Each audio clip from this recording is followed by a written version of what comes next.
My current demons are frivolous pursuits and energy drinks. I know they're terrible. I'm just kind of stuck on them. I've always kind of leaned toward speed, which is, I guess, a problem for a lot of thinking weirdos through history. They tend to hew that way.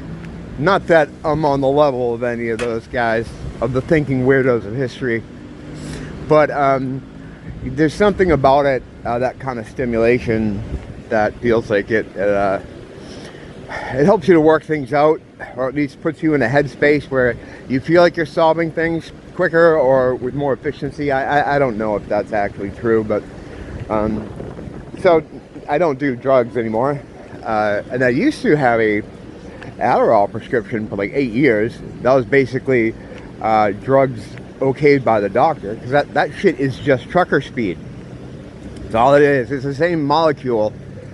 They call it amphetamine salts, and the reason they do that is because they add like a salt molecule to the structure of the methamphetamine, or the amphetamine. And the reason they do that is because they can't just sell fucking speed at the pharmacy, so they had to add that salt molecule, and it's called amphetamine salts. But it's just basically speed. Basically, it's the same thing as just, you know, taking whatever kind of speed.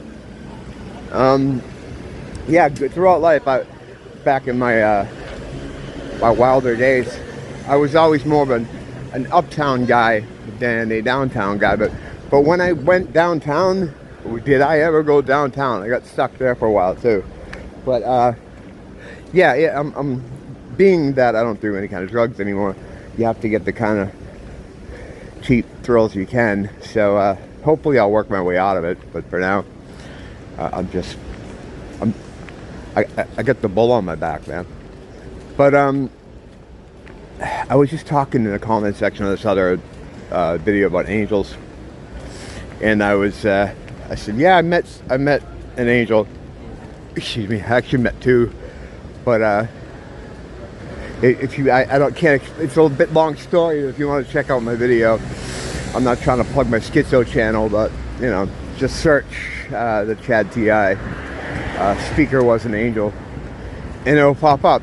So I went and looked at it, and I just posted it in my timeline, my community timeline, because it had no comments on it, which usually my videos get a couple, but I don't know if it was a case of someone, it just kind of got by people, or if they were just like, didn't know what the fuck to say because it's so crazy. Could be either or, but I decided to watch it, and man, that's hard to get through for me. I'm talking like I'm on speed, and I have broken molars in my mouth that I haven't gotten fixed, so it creates this sort of mush mouth kind of thing that I struggle with, and I was going full mush mouth, and I was spitting words out so fast, and the screen text that I usually put up there, it was at Zoomer speed, you know, because I'm used to kind of watching, seeing it like that, but Zoomers don't watch any of my stuff. It's usually people my age, you know, from what the analytics say, which I don't check very often. I only kind of check to see if the government's still following me, which I'm not sure now anymore. But anyway, that's another subject. But yeah, so the words that I put on the screen come up way too fast, and they go down. I'm like, no one's gonna get anything out of this. It sounds and looks crazy, so I should probably redo that. I did a couple angel videos about the angels, but I should do one where I'm not spitting out words so fast, and you know, one where you can understand what the hell I'm saying, you know. So that's on the docket. I don't have a docket, but you know what I'm saying. This Oppenheimer thing, it's just to remind people that nuclear weapons are totally real, you guys. When they're fucking totally not, you guys. Yeah, they're Galen Windsor, who was what was he? A nuclear physicist or a nuclear... He's nuclear something. His video is still up on YouTube, the one where he eats the uranium cake, to show that it's actually harmless, and that the whole thing about the nuclear power and nuclear weapons is just a bunch of bullshit. It's a psyop to traumatize people, and it traumatized the fuck out of me when I was a kid, man. You know, you heard about this all the time. It started in my parents' like generation. You know, there's videos of kids like hiding under a desk. It's humiliation. It's like, yeah, just hide under your desk. Look, see? And then it shows the whole fucking building explode. It's like, well, what? I don't know if that's gonna help, you know? So then they bombard you with these movies, these fucking Day After. In the UK, you had When the Wind Blows, which was awful because it showed old people in peril. One thing I can't stand is old people in peril and cartoons in peril. And they mix them both together to really fuck you up. And it was a thing that was in the back of my mind, like as a kid, kind of always there, you know, like that, the possibility of that being a thing. It just kind of hung over you the whole time. Guys, you want to... There's so much space out here. Are you trying to... Do you want me to hear your conversation? I don't understand that when people do that. That's why I slowed my roll down to a crawl back there, because those two right there were right on my back. They probably don't realize it. Like you know, they're actually in conversation. They're probably having a good time. They have no idea. But a lot of people do that shit. They just get right up on your back, even though there's tons of space, right? They could go over here, there. But sometimes I just go super slow and let them, well, I better go super slow to try to get them to figure it out. And man, sometimes it takes a while. I say that, right? Like, there's a lot of space, and they should be able to take the other space instead of like staying right on my fucking ass the whole time. But I don't, it doesn't happen to me. You know, when I see people, I don't walk up right on their ass and stay there, you know? Yeah, it's fucked up.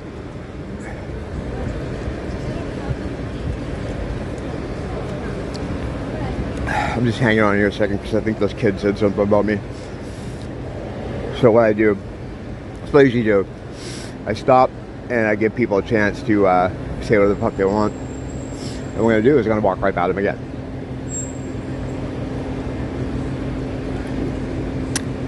Then I'm going to light a cigarette. And then we're going to go. And then we're going to go. And if Ross is still open, we're going to go into Ross too. Yeah, after, I'm usually not out this late. It's like 10:30. Around this time of night, like a lot of the tourists go into their hotels, and when you're in the hotels,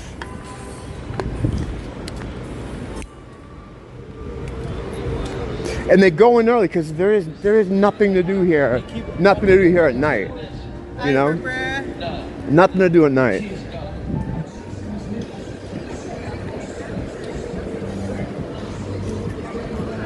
All right, just like to give people a chance. Yeah, there's a lot of passive aggressive shit like that here, where like that happened the other day with me over by International Marketplace.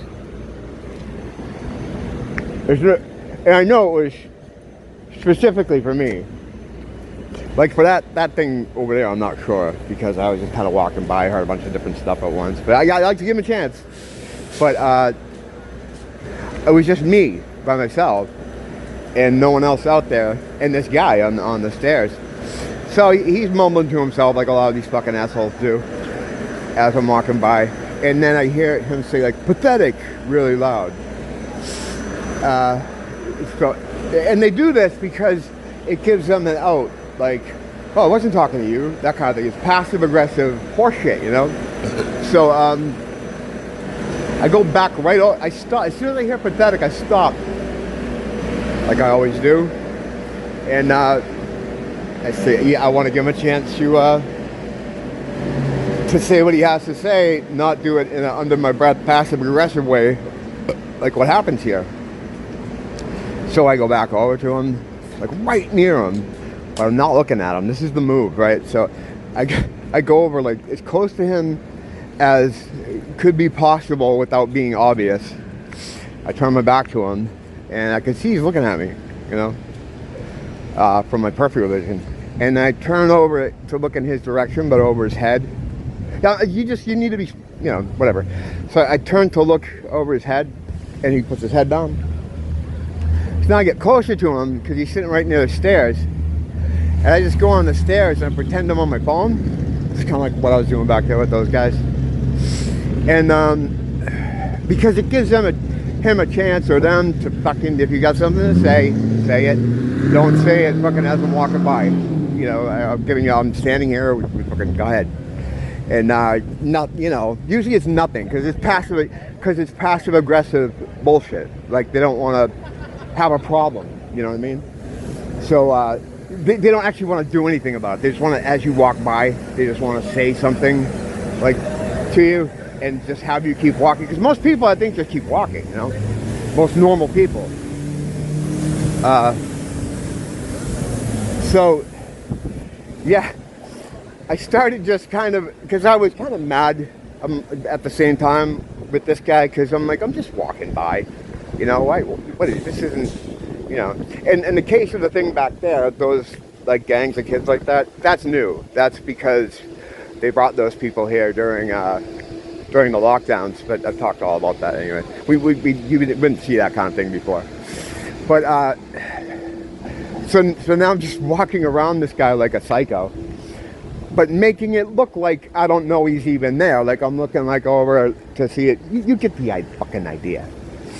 And yeah, he didn't have shit to say. He's just looking down at his fucking phone. So I'm like, yeah, I should just keep moving, you know. So I'm like, yeah, but at the same time, fuck that. I'm gonna go into the store behind him. I'm gonna get a drink, and then I'm gonna go out and I'm gonna walk right by him again the way I first walked by him around this little thing. So I go in, I buy the drink, I come out, he's gone. Whatever. But yeah, I don't,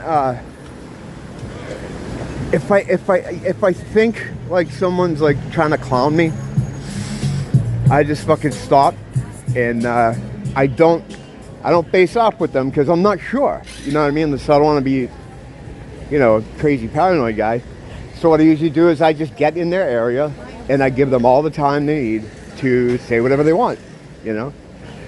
And 9 out of 10 times, they're not going to say shit. You know, because it's that very female, very womanly, passive-aggressive thing.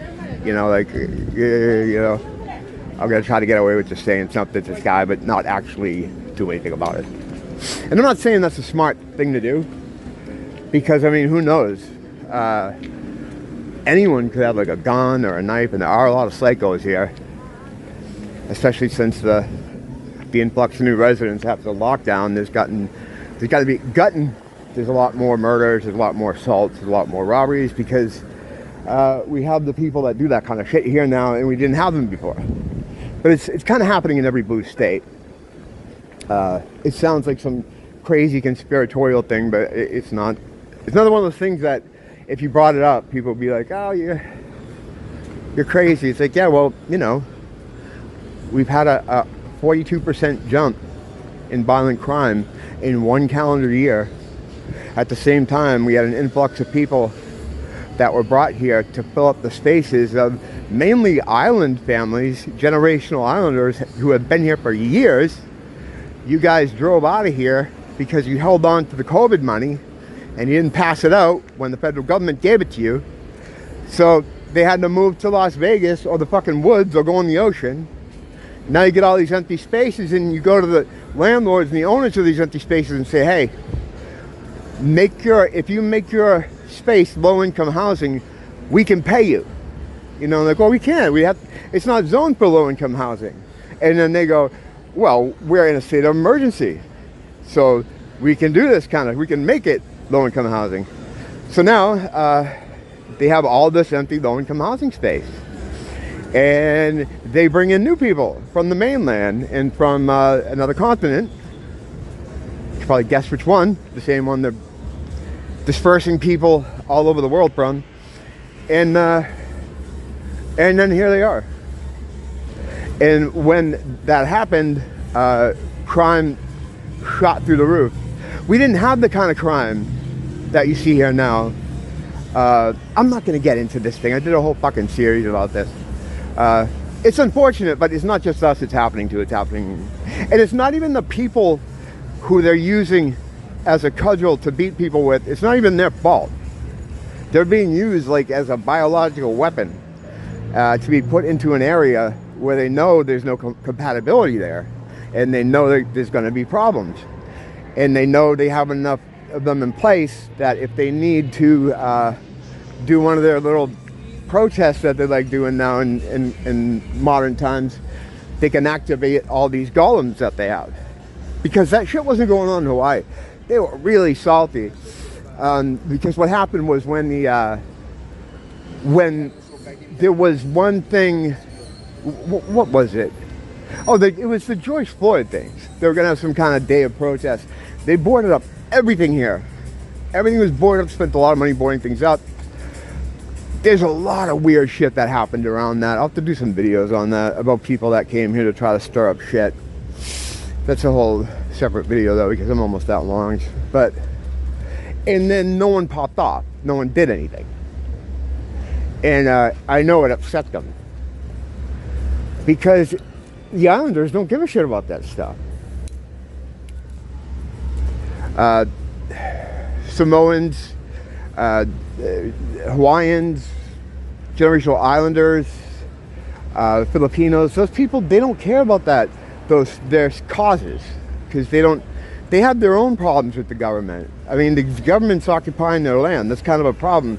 So they don't care about these racial strife problems between blacks and whites. They don't, it's not, so they weren't tearing down the place like they wanted them to. So they're like, oh well, we'll fucking get rid of these people and we'll bring in people that we have control over because we, you know, pay for their to live from cradle to grave. So, and we know they'll do what we say, not only because of that, but they're just, a lot of those people are a little bit more trickable, you know. And again, it's not even their fault. You know, like the things you watch on the news, like for the past few years, and people burn down cities and stuff. It's like, it's sad because they're being used, you know.